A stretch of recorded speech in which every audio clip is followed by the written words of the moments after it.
the people of India have begun to oppose the government holding the constitution in their hand. And in their present, they are systematically demolishing it. And yet, they are now celebrating it because they have many sins to hide. He's forgotten what Bajpayee had to say about Mr. Modi after the Gujarat riots. He said, my head lowers in shame. And I'd ask the chief minister to stick to Raj Dharam.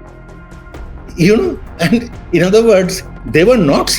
This is a party which has not believed in the Raj Dharam that Mr. Rajnath Singh is talking about, which the constitution asks us to do. So it is indeed a sham. The spirit of the constitution is to take people along, to have dialogue, to allow an opposition. And here they are saying, remove the Congress Mukt. I mean, have you ever heard of a more unconstitutional, in a parliamentary democracy, you want mukti from your main opposition? This is fascist language. This is not democratic language.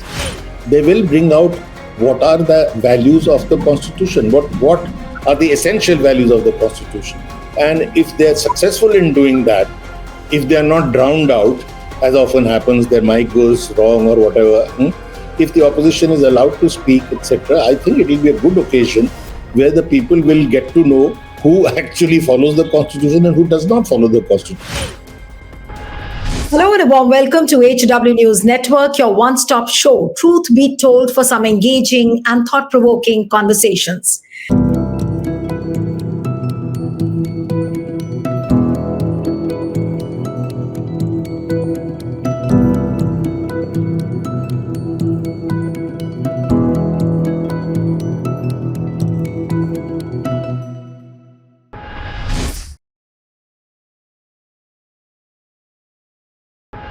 "75 years to the adoption of the Indian Constitution." That's the debate which has begun in Parliament today.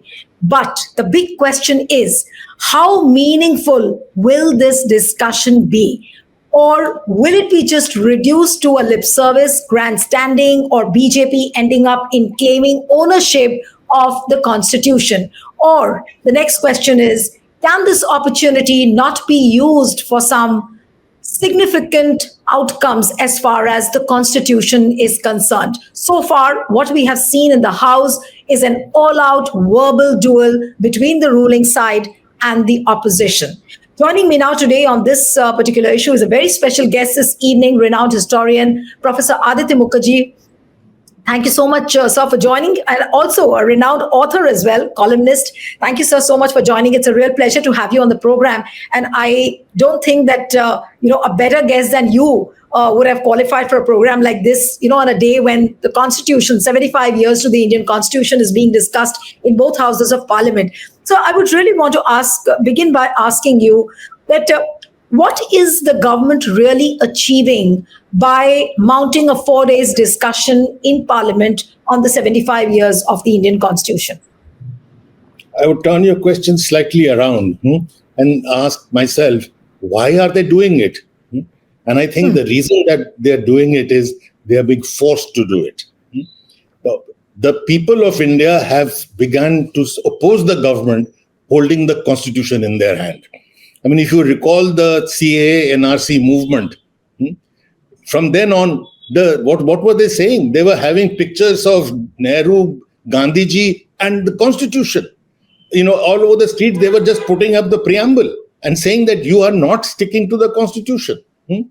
And then after that, if you look at Rahul Gandhi's Bharat Jodo Yatra, Nyaya Yatra, and then he's physically holding up the constitution to tell the people that they are violating the constitution. It is this which has pushed them now to people who first, in their ancestors, as you know, rejected the constitution. Now they are pushed into this position of celebrating something which they rejected in the past, and in their present, they are systematically demolishing it. And yet, they are now celebrating it because they have many sins to hide. It's an important point you've made, that they have many sins to hide and that is why they are celebrating. But what do you think is the end goal? Of course, they are hiding. But is it lip service? Is it grandstanding? Is it an effort to claim ownership of the Constitution? How would you really see this effort by the BJP or by the BJP government? You see, if they were pushed into taking ownership of the Constitution, I would be the gladdest person on earth.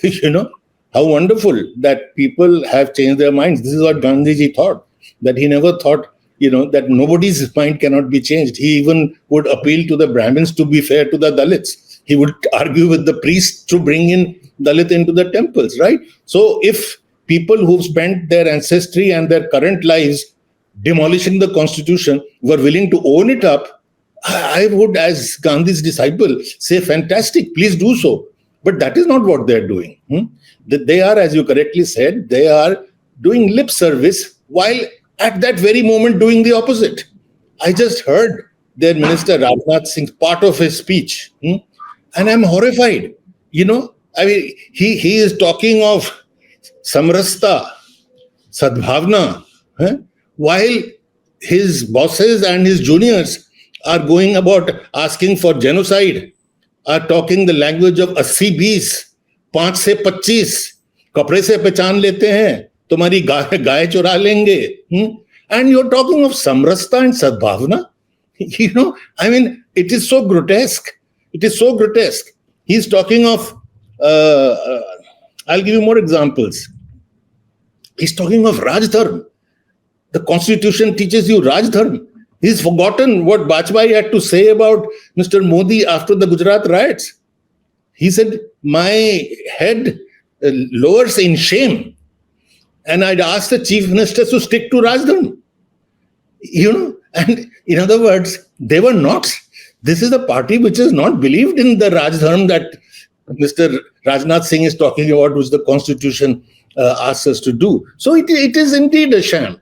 And then he is inventing a constitution. Who made the constitution? Look at the names.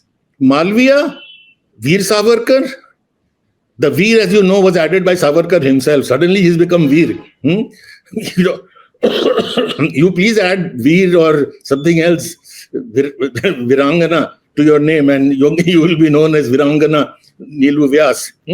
Bhagat Singh and Shama Prasad Mukherjee. Who actually argued the opposite, that this is not the Indian constitution. India should not have a constitution like this. Where is Manusmriti in it? Where is our ancient Hindu past culture? He also said that, there is a fake narrative which is being spread about the Indian constitution. Then he says that Indian constitution is not a gift to the nation by one party. And obviously they were targeting Congress. What would you really say to that? And they're saying that, the contributions of many important people has been blacked out by, who've contributed to the constitution. And those were the names which he listed out: Lala Lajpat Rai, Veer Savarkar, Madan Mohan Malviya. Look at the double speak. You're accusing the other of blacking out. And in your speech, you black out the greatest people who contributed to the constitution. Mahatma Gandhi's name is not there. Nehru is not there. Tilak is not there. Who in the 1890s is talking about adult franchise? Dadabhai Naroji is not there. You pick up people who died decades before the constitution was even formed. So that is for one. Secondly, as for the appropriation by a party, this attack that it was not made by just the National Congress. But the trouble is, it was made by the Constitution is the end result of our freedom struggle. It crystallizes the values of the Indian national movement. The Indian national movement was, without any doubt in anyone's mind, led by the Indian National Congress. But the Indian National Congress during the freedom struggle was not a political party. It was a platform. Harkishan Singh Surjit was also in the Congress. Jayaprakash Narayan was also in the Congress. EMS Namudibas was also in the Congress. Acharya Narendra Dev was also in the Congress. All those, in other words, the making of the Constitution is a result of the fight for freedom for over 100 years, from the late 19th century till 1947, in which many shades of freedom fighters participated, from Bhagat Singh to Gandhi, different methods, but all with the same goal. Only people who did not participate in this freedom struggle, which led to the making of the constitution, were the communal parties, Muslim League, Hindu Mahasabha, and the RSS. And now they are saying that you are appropriating the constitution. Of course, the constitution belongs to the people of India. It belongs to the freedom struggle. And the freedom struggle is everybody who fought for freedom. And it is not those who did not fight for freedom, which is them. No, but what I wanted to ask you was that is BJP so desperate to, project themselves as the custodians of the constitution? They don't want any mention of the Congress as far as the freedom struggle is concerned. They don't want the future generations to even utter a word on Congress's contribution, and which is why everything is going on in the Parliament records. That look, this is what the BJP leaders had to say, and I'm sure this would be made into a reality by the right-wing trollers and the kind of narrative which the media will spread at the end of these 4 days. It ultimately will look as if constitution was a creation of the BJP. You see, it completely goes against the spirit of the constitution. When the spirit of the constitution is to take people along, to have dialogue, to allow an opposition, and here they are saying, remove the Congress mukt. I mean, have you ever heard of a more unconstitutional, in a parliamentary democracy? You want mukti from your main opposition. This is fascist language. This is not democratic language. And democracy is the essence of the Indian constitution. They are talking about constitution when the constitution emerges, as you know, very largely. It is already preempted by the Karachi Resolution of 1931.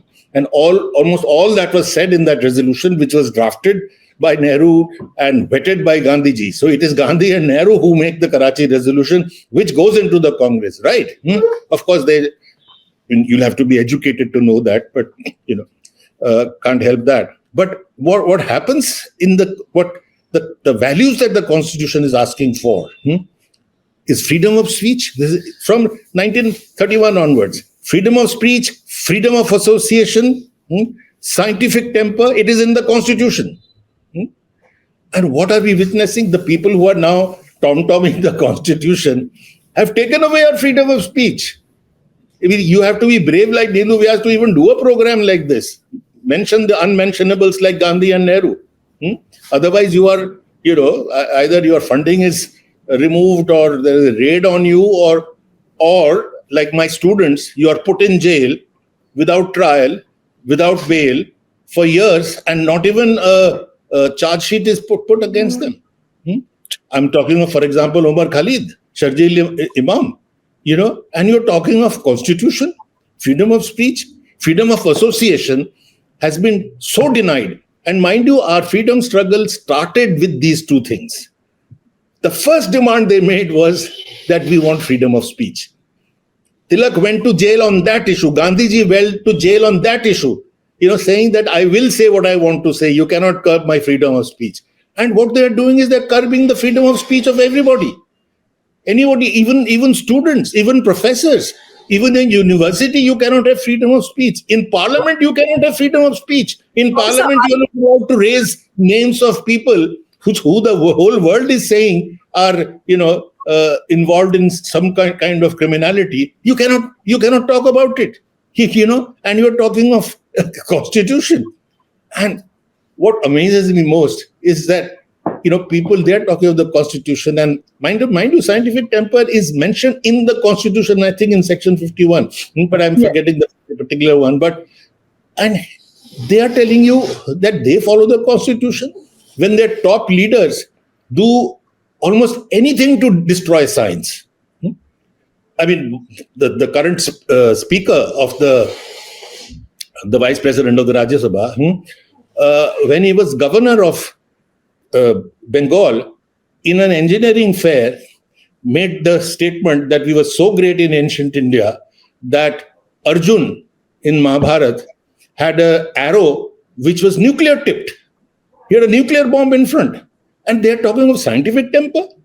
And the Prime Minister's even more glorious statement that we knew plastic surgery in ancient India, when he's telling doctors this. And otherwise, how did Ganesh get his elephant snout on a human body? I mean, is that scientific temper? That radars can go through clouds? So where are they? Where are they part of the Constitution? Radars can't go through clouds, kind of thing, statement. So I think people who are violating the Constitution day in and day out are making this, all I can call it is a tamasha, of saying that we are celebrating the Constitution. We are celebrating the Constitution. I believe they are being forced to do it because they are exposed that they are, in fact, not allowing the Constitution to function.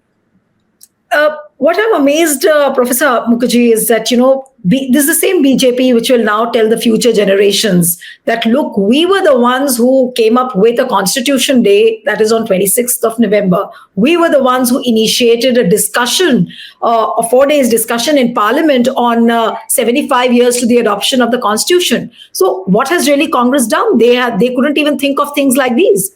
Now, what would you, and BJP leaders do talk like that. Yeah, you see, they have an ancestry of doublespeak. Say one thing and do the other. Savarkar's tears at Gandhiji's assassination in court and the accusation that he was the prime planner of the conspiracy. Then when the very party is formed, the BJP, you know what they call themselves? A Gandhian socialist party. Please go back into history and see how they described themselves. In the 1980s, they are a Gandhian socialist party. Those whose ancestors assassinated the Mahatma are calling themselves Gandhian. And those who think socialism is a dirty word, left mafia. ये तो मतलब इससे गंदी बात तो कुछ हो नहीं सकती ना.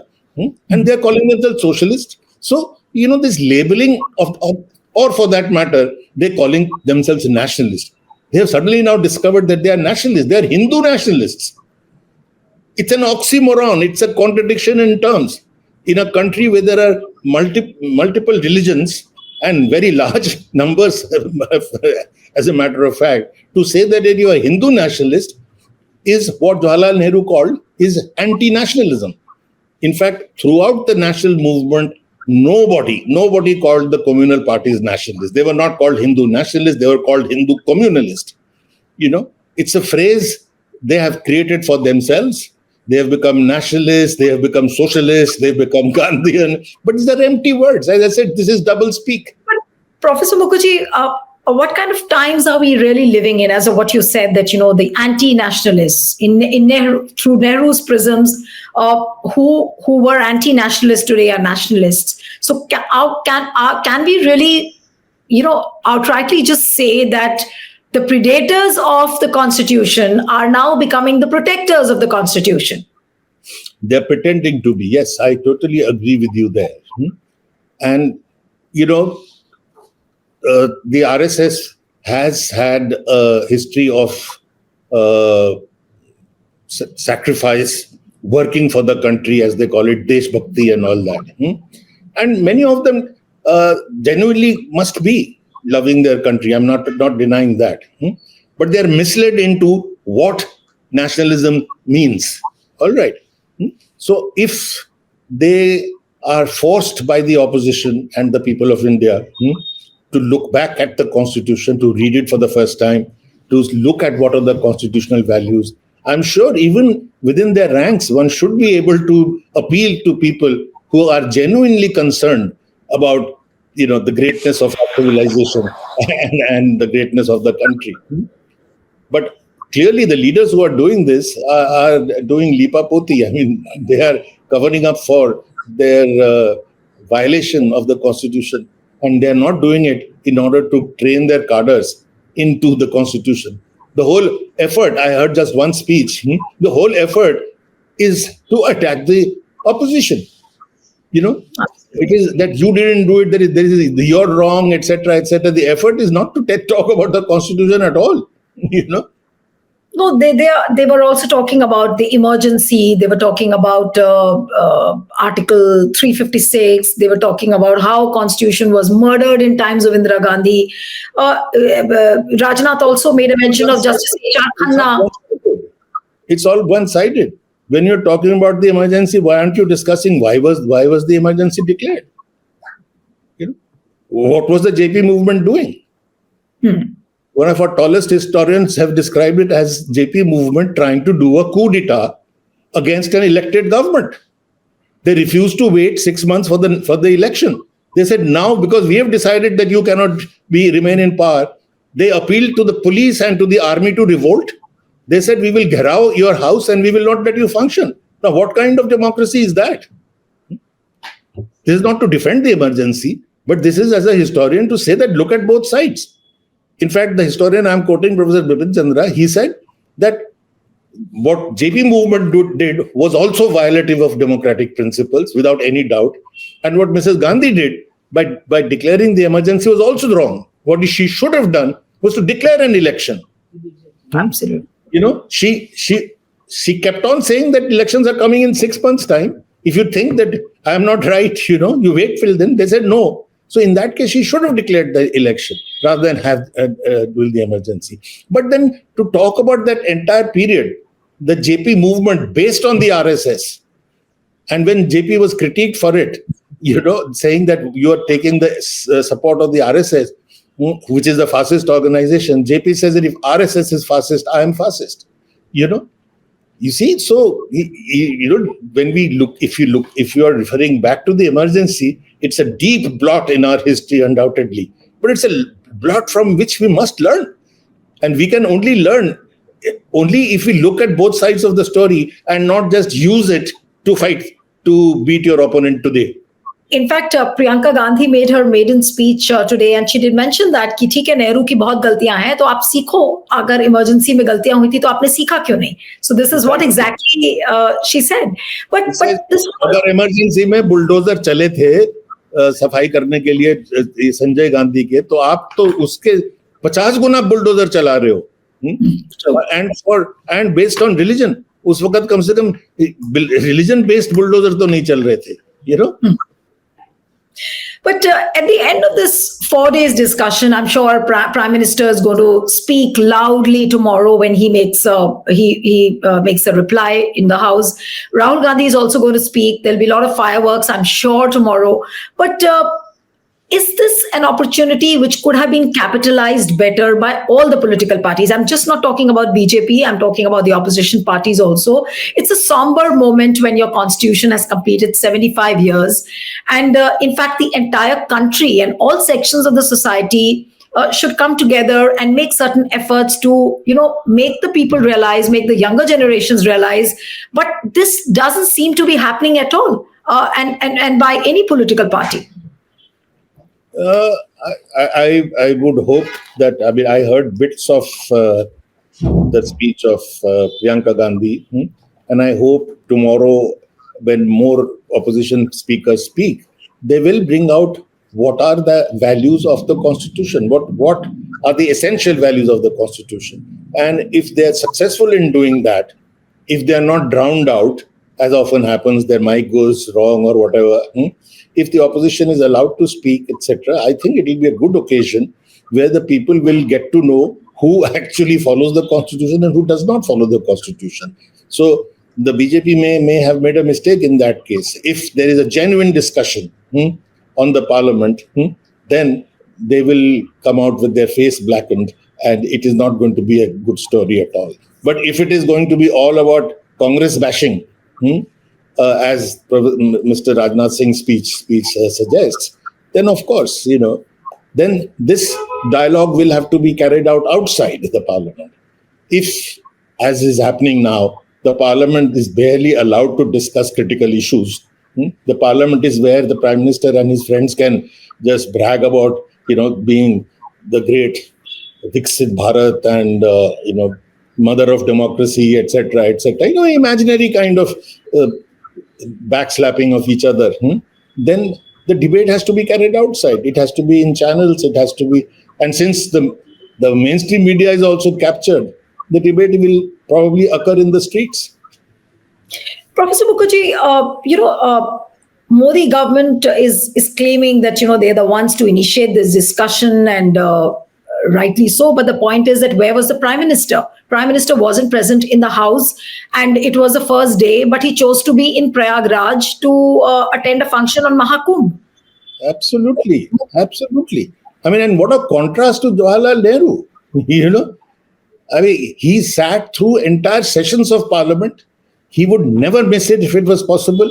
And he would, the famous case that when the Chinese attack on India occurred, while India is in war with China, the opposition made criticism. He held a special session of Parliament, to let the opposition criticize him, and he answered each question. I mean, if they are to learn what the Constitution and what parliamentary practice is all about, I mean, it would be a completely different story. But that does not seem to be the effort.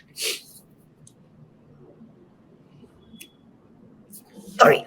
According to you, sir, what will be the ultimate doing of the Modi government? Will they really consign constitution to the dustbin? As just one day before yesterday, only one nation, one election, the cabinet nod has been given to that. They are almost finishing the diversity, one nation, one language, one nation, everything is just one. So the diversity has disappeared. There are no fundamental rights. And as you rightly pointed out, there is no freedom. Neither there is freedom of religion, neither there is freedom of press, neither there is freedom to associate. So what are we really doing with the constitution? We are, the current regime has pushed us back by decades, if not centuries. The language they speak is a medieval language of barbarism, of badla. कि बाबर के संतानों को चुन चुन के मारेंगे, है ना? ये उल्टा टांग देंगे is with that psychology, you put a modern nation back into the medieval barbaric past, and that is the direction they are taking. As Mr. Harish Khare has written a very, very important article, the people in the country, particularly RSS should listen. He's directed it to RSS. He's asking the RSS that you talk of Desh Bhakti, etc. But please, do you realize that the direction you are taking the country into is going to lead to a 100-year-long civil war? You are demonizing your biggest minority, 200 million people. This is what Harish Khare is saying. This is what Gregory Stanton has also said. The person who runs the Genocide Watch. He predicted the Rwandan genocide. And he also said, if you look at the symptoms of what is happening in India, it can lead to probably the world's biggest genocide. So we are in a dangerous situation. And therefore, I'm glad the Constitution is being debated. Whatever may be the intention, we need to get back to our Constitution, and we have to persuade, push, maybe pressurize the BJP to stick to the constitutional values. But whether at all they will stick to the Constitution is a question answers nobody knows. But according to you, as long as the BJP government is there in India, what is the future of the Constitution? And this is my last question to you, sir.